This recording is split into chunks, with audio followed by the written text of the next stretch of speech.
Oh, that's darling. No, Heather.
I think I just liked on it because I got it kind of late the next day.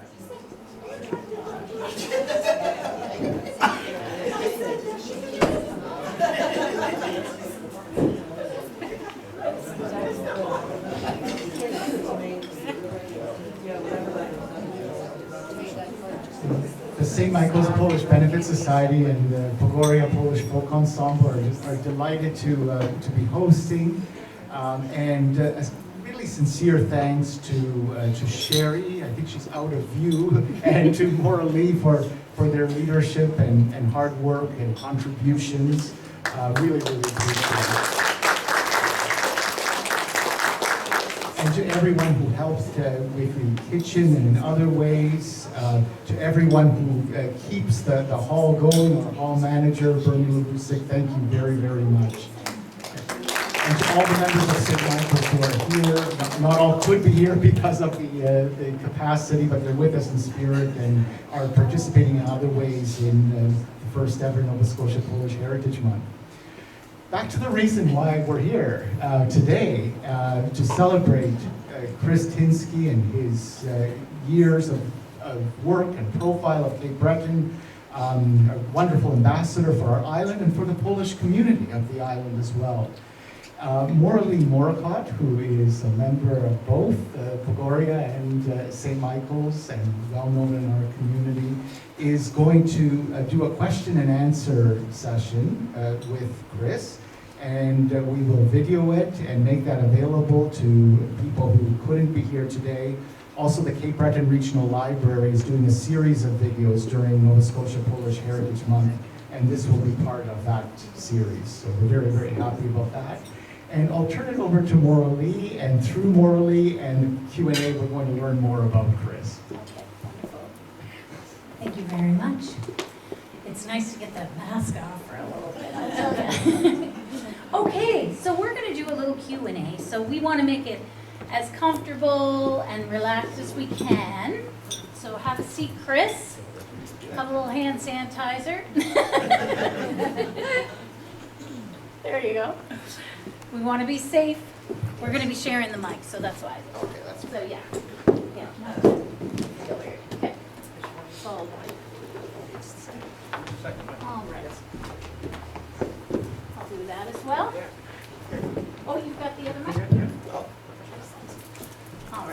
be safe anyway. It's all good. Okay. So we've been talking the past couple of days, and we wanted to. Oh, I got to talk to my mic. We've been talking the past couple of days, and we wanted to. At first, we were thinking we were going to have questions. I was going to print them out and everything. And I said this afternoon I sent a few. Oh, look, I'm being tested. This afternoon I sent a few questions out to Chris. And I said, we have 15 minutes, so there you go. So we're all good.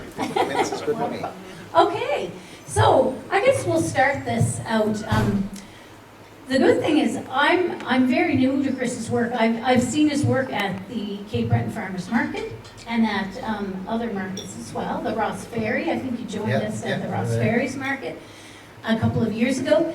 But I don't really know a lot about Chris's inspiration and how long he's been doing this. So I thought I'd start with that. So how many years have you been doing your photography? Probably about 25 years in total. Now, not at the level I think I'm at now, but I mean, it's a progression anyway as the years go by. But like my first camera was a film camera, actually just a point and shoot like anyone would have nowadays with the phone. Yeah, and then just progressed to using it more and kind of thinking I wanted more options with lenses and focal lengths, and so then I went to an SLR, which still was at that time film. But then I read all the books and all the the nature photography books because that was kind of my main interest. And of course, all the nature photographers at that time were using Kodachrome or Ektachrome, which was a slide film, which I thought that they gave the nicest colors, and so that's what I wanted to do, just because everyone else was doing it, not really knowing how to utilize it properly, but I was going to learn, and I did. And like at that time, a roll of Kodachrome, you get 36 exposure. It'd be $20 a roll. Right. And so you'd be kind of a little picky on what you took, what pictures you took with it.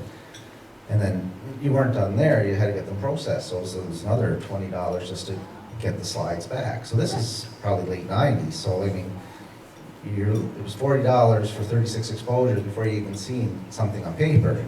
And back then, if you look back now, nothing was ever that good. Right. That's just the way it went. Yeah. So, yeah.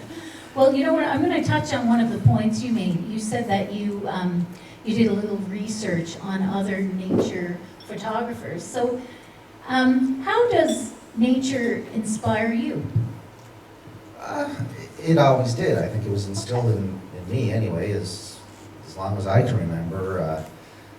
Dad and my Uncle Ray and Uncle Eddie and my Uncle Mike and my Uncle Stosh, they were all avid fishermen, hunters. And you just grew up listening to the stories, and I mean, it just you listened and you were in awe, really. Mm-hmm. And then, when you're old enough, Dad would take you once in a while, not all the time, but once in a while he'd take you, and then you just fell in love with that stuff. And then as you get older, then you get to spend time with your uncles a bit, and just it grew. The love for nature grew, the love for the outdoors, fresh air, even and gathering from the land as well. Like in a Polish community, like we all know, most Polish families at some point pick mushrooms or berries or anything to gather for the household, and we'd have your spots, and they were secret spots to that family. And, That's right. My Uncle Ray, he'd never tell me all his good spots, but that's just the way it went. So, That's wonderful. So, what was the first photograph you ever took? Do you know what the first photograph was? I really don't know what the first one Yeah. was. The first one I put in a frame that I was happy with myself, it was probably a shot while I was fishing in Badek River. And the sun was going down, and I was kind of heading back to the car, and there was a reflection just in the trees on the shoreline. And I like that, and that was with my first point and shoot. And that's the first one I can remember actually putting in a frame, that I was happy with. But I wouldn't be happy with that. You wouldn't be happy. So now that we're on that point, What is your favorite photograph that you have ever taken? Yeah, probably the most asked question when I do the markets or I'm talking to someone and other photography lovers, and the answer is always the same. I said, I'm hoping I didn't take it yet. Like, you're always happy with the picture, with a certain picture maybe you got lately, but I'm just hoping I never really did get my favorite. And I think that goes into the passion of continuing to do it, and you know, the love of the outdoors. You're always waiting for that moment and the light. So you gotta, it's just, yeah, so I hope I didn't take it yet, but I mean, I do have some favorites that are popular, and I don't know if they're my favorites because they're popular, or maybe just, I don't really know how to answer them. Yeah, Right. so yeah. Yeah, no worries. Yeah. I guess we'll go on to the next question. So, we know that you have all of your art on display this evening. Do you have any for sale? Just so the folks that are here this evening Yeah, like, are interested? yeah, and everything's, like, I have a lot of pieces here that are from private collections, but I mean, I can always reproduce whatever a customer wants, and I never say no, I guess. Okay. Always goes, yeah. So, Okay. yeah, everything's for sale, and this weekend, Lori and I decided any sales that we do take in, we're gonna donate 25% back to the Benefit Society as a thank you. No. I was just going to ask you that, so that's great. Do you have any other, I know I didn't prep you on this question, but do you have any stories of taking like a particular photograph or something you'd like to share with everyone here this evening? A particular... Not any particular photograph. Like, I get up early a lot, and you know, and I try to get out first light and get a couple hours in before the rest of the world's awake, and then that's really nice. I don't have any like one significant. You always have special moments, whether it with like, I don't know, like a fox that's in the right light and Right. kind of staying close to me and not, not scaring it, or so that's kind of nice. But on a particular morning around St. Anne's Bay, I had a neat experience because I pulled the truck over for a bald eagle that was perched in a tree, and then the light was just coming, the sun's just rising, and so I got out of the car and the eagle didn't fly off. I was like, oh, this is great, nice light. And I got the right lens out and was doing my thing, and got some nice shots of the eagle perched in the tree. And in my left ear, I could hear something rustling in the woods on the other side of the road. So I said, oh, that's something there. And I looked over, and there's a female fox just sitting on the top of the hill, and of course the jewel was there, and I said, oh, beautiful light again. So I was torn between the eagle and the fox. But anyway, I got lots of eagle shots, and so I continued with the fox, and about 7 or 8 minutes later, I could hear some splashing in the water. So what can that be? So I looked down to the right of the road again, down the bottom of the hill, and going into the St. Anne's Bay is a bull moose. So this is an eagle that got my attention. The fox got my attention. And to a bull, and I said, this is ridiculous. Like this stuff doesn't happen. So anyway, I got the lenses out, and I was taking a picture of the moose down in the water, and I said, I'm going to have a field day with this because the moose is not going to go in. It was just going to go and swim. And so I changed up, brought a couple different lenses, different focal lengths with me, and at that time the fog was just lifting up on the water, so the light was just what you wanted. Like, it just doesn't happen all that often, or hardly ever. And so I'm thinking I'm going to have a great morning with this bull moose now. And so I go down and climb down over the rocks, and the moose actually decides to swim across the bay, like probably about 2 or 3 kilometers to the other side. So I didn't have quite as much time as I thought, because I let the moose went on. But it's just stuff like that keeps you going. Right. Yeah.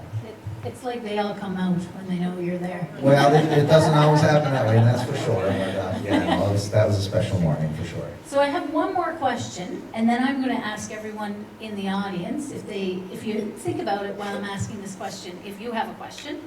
But my last question is, I've often seen, when I saw your name, I've seen the fox. Like, that's one of the photographs you sort of feature, don't you? Yeah. Have you featured that? Yeah. Yeah. Why do you feature that one? Why? What's the story behind that? I think it was published by Canadian Geographic, so I guess that kind of became my first, I don't know, I guess you call it signature photograph, or I don't know, that's the one that gained recognition, I suppose, and so that's kind of, you keep with what, you know, what's popular, and, because we do run it as a small business, my wife and I, and so, I mean, we kind of got to go with something popular sometimes. That's so, right. Yeah. Yeah. Oh, no, and I know when I talk about your photography in the past couple of weeks, people have said, oh, I've seen the fox. That's what they think of when they, think of And your photography. in Cape Breton, we do have a lot of wildlife, but it's not like the, you know, the Alberta Rockies or the BC coastline. We don't have grizzlies, and so we got to photograph what we can here. It's not, you know, we have an abundance of wildlife, but it's not necessarily the mecca of wildlife photography here, but Yeah. it's great, yeah. Oh, good. So now, does anyone in the audience have a question? Anyone have a question that you would like to ask? Anyone? Here, Yeah, yeah. I can talk loud. Can you talk loud? Okay. Okay. What's the longest you've stood still for to get a photo of wildlife? People ask that a lot. The longest, I would sit in the blind for 3 hours, no problem. I may be longer if things were happening, or as long as you can stand. It depends on the weather. Winters here are long and cold, but they're actually probably the best time of year to photograph. So some pretty nice things happen in winter. So you can sit quite a while, just till the weather drops to the coldness drives you out, I guess. Yeah, 3 hours. I Yeah. was gonna say, I live in South Bar, and next to me, it's like, it used to be a barn, and it's gone now, but the foundation not there. So I thought about you, because there was a mother there with 5 pups, fox, Yes. and they were so close to me, and of course we have a cat, and I used to say to her, if you don't touch my cat, I won't touch your baby. And then she looked at me, and she looked at me, and she looked at me for a long time, like staring at each Yeah. other. And then she'll go behind, and the pups go blah, blah, blah, right Yeah. behind her, go down. She came a few more times, then she took them away. Oh, yes. 16 years in my yard, you don't have to go far away, just come to my Oh, house. you don't have to go far away. That's right. Yeah. Yeah, Any other questions? Oh, sorry. that's okay. Thank you. Anyone else? There was a fox going through Oh. there that Celtic Drive, Oh, yes. Oh, what's that? Yeah. Fox are very adaptable. and then a moose, we had a moose. There was a moose. There's a We had a yeah. moose on Yeah. Celtic Drive. So you have to go to Peggy's place. Yeah. And I think we have another question in the back there. Have you left the forest, have you gone to Europe or anything like that, taking pictures of the different wildlife in different countries that you might not find? Lori and I did Newfoundland last year. We did the western half and the northern peninsula. There we had an abundance of moose. We seen a pine marten, but I wasn't able to photograph it. And coyote there and a caribou. Lori and I, 2 years ago from today, were sitting in Iceland, which was probably one of the most amazing experiences of our lives, I believe. Yeah. Yeah. So I've been longing to get back there ever since, and hopefully someday we will. Just the nature of Iceland is. Yeah. Every turn. Yeah. Okay, so I think we'll finish with questions. Is there anything else that you would like to add with? Anything you'd like to end with, rather? Well, of course, I'd like to thank everyone for coming, for sure. My family, my friends, the Polish community. Just a special thank you to my uncles.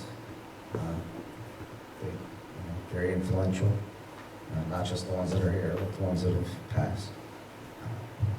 Probably more than they know, but yeah, that's about it. Great. Thank you very much.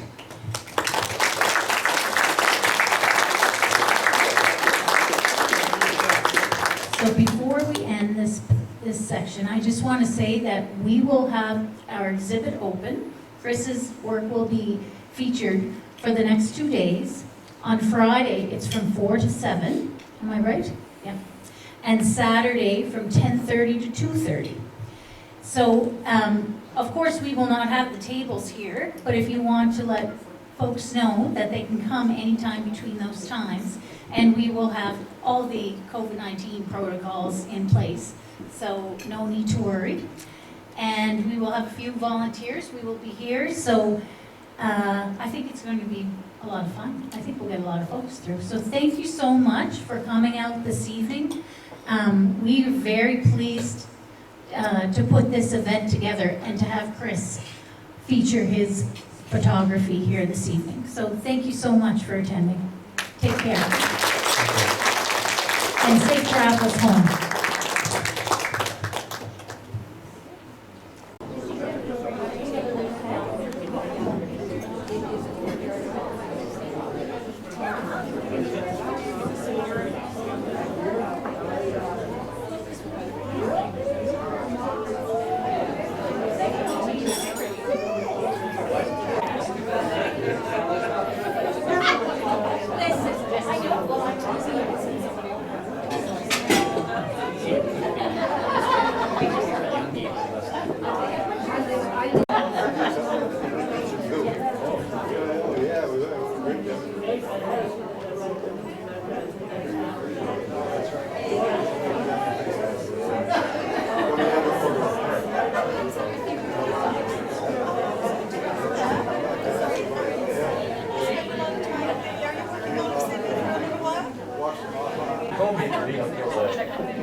Yeah, that was your last band. Yeah, that's right, that's right.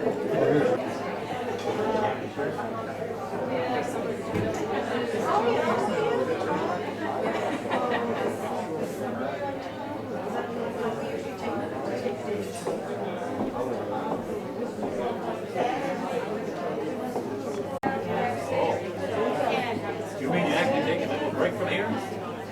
You're going to leave this all like slow son?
I'll tell you right now, if you're wearing hat, Yeah, great. yeah. It is 22 years.